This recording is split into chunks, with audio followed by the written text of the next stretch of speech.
বসার ঘরে সোফার ওপর বসে খবরের কাগজটা বেশ মনোযোগ দিয়ে দেখছিলেন পবিত্রবাবু। আর সামনের সোফায় বসে কয়েকটা পুরনো অ্যালবাম দেখছিলেন তার স্ত্রী নীলাঞ্জনা দেবী। অ্যালবামের একটা পাতায় গিয়ে তিনি আটকে গেলেন। তারই কোলে তাদের একমাত্র ছেলে পিকলু, একদম ছোট। পাশের পাতায় পবিত্রবাবুর কাঁধে তাদের একমাত্র নাতি পাপান। নীলাঞ্জনা দেবী পবিত্রবাবুর দিকে তাকিয়ে বললেন, একবার ফোন করো না ছেলেটাকে। পবিত্রবাবু বললেন, না আমি করব না। নীলাঞ্জনা দেবী বললেন, নাতিকে দেখার ইচ্ছেতে তোমার রাগ, আর সেটা কিনা ফলালে ছেলেটার উপরে। কি যে তোমাদের বাপ বেটার রাগারাগি!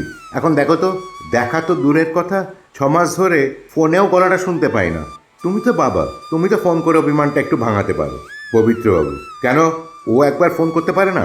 নীলাঞ্জনা দেবী, এদিকে বাড়ি ভাড়া দেওয়া এখন অসম্ভব হয়ে পড়েছে, কিভাবে চলবে সংসারটা? ছেলেটা জানলে কি এই অবস্থা হতো?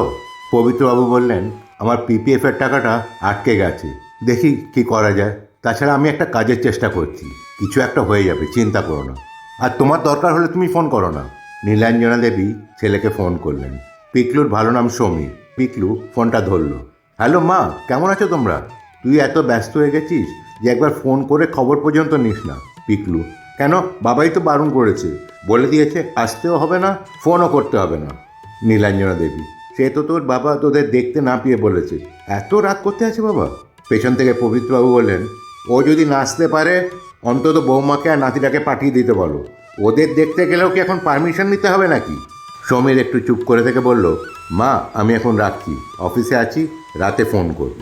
একটু পরেই বাড়িওয়ালার ফোন এলো। বললেন, পবিত্রবাবু, কাল সকাল 11:30 নাগাদ আমি একটু আপনাদের বাড়িতে যাব। পবিত্রবাবু বললেন, নিশ্চয়ই, আপনার বাড়ি, আপনি আসবেন, চলে আসুন। নীলাঞ্জনা দেবী জিজ্ঞেস করলেন, কি হবে, কোথা থেকে বাড়ি ভাড়াটা দেবে?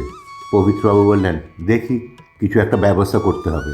রাতে নীলাঞ্জনা দেবী ফোনটার দিকে তাকিয়ে বসে। পবিত্রবাবু বললেন, মিছিমিছি ফোনের আশায় বসে থেকো না, ও এখন খুব ব্যস্ত, অফিস তো শুধু একলাই করে। পরদিন সকাল 11টা থেকেই বাইরের ঘরে চুপ করে বসে পবিত্রবাবু। ভাড়ার ব্যবস্থা হয়নি। বাড়িওয়ালা আসলে কী যে বলবেন ভেবে পাচ্ছিলেন না।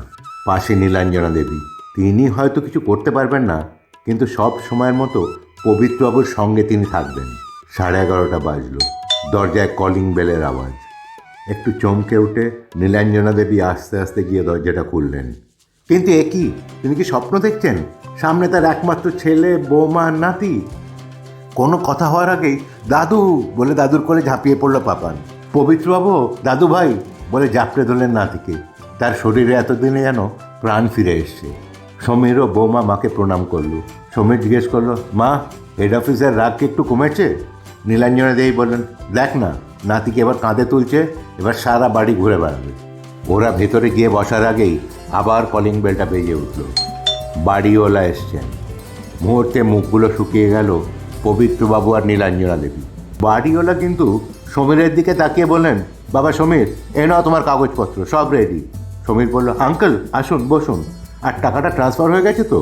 বাড়িওয়ালা বলেন, হ্যাঁ হ্যাঁ, আমি পেয়ে গেছি, থ্যাংক ইউ। আর আজ আর বসবো না, একটা কাজ আছে, পরে একদিন আসবে। এই বলে সমীরের হাতে কাগজের একটা বান্ডেল দিয়ে তিনি চলে গেলেন। পবিত্রবাবু আর নীলাঞ্জনা দেবী হতভম্ব হয়ে তাকিয়ে আছেন তাদের পিকলুর দিকে। সমীর বলল, দিন 15 আগে বাড়িওয়ালা আঙ্কেল ফোন করেছিলেন, বললেন তোমার বাবার কি কিছু প্রবলেম হয়েছে, গত 2 মাস ভাড়া দিতে পারেননি। পবিত্রবাবুর মাথাটা নিচু হয়ে গেল। সেদিকে না তাকিয়ে পিকলু বলে চলল, আমি বললাম, আঙ্কেল আপনার তো বড় বাড়ি আছেই, এটা আমাদের বিক্রি করে দিন না, তাহলে আপনারও আর ঝামেলা থাকবে না। উনি তো খুব খুশি হয়ে বললেন, খুব ভালো কথা, আমার কিছু টাকা ব্যাংকে ছিল আর বাকিটা লোন নিয়ে নিয়েছি, ও চটপট শোধ হয়ে যাবে।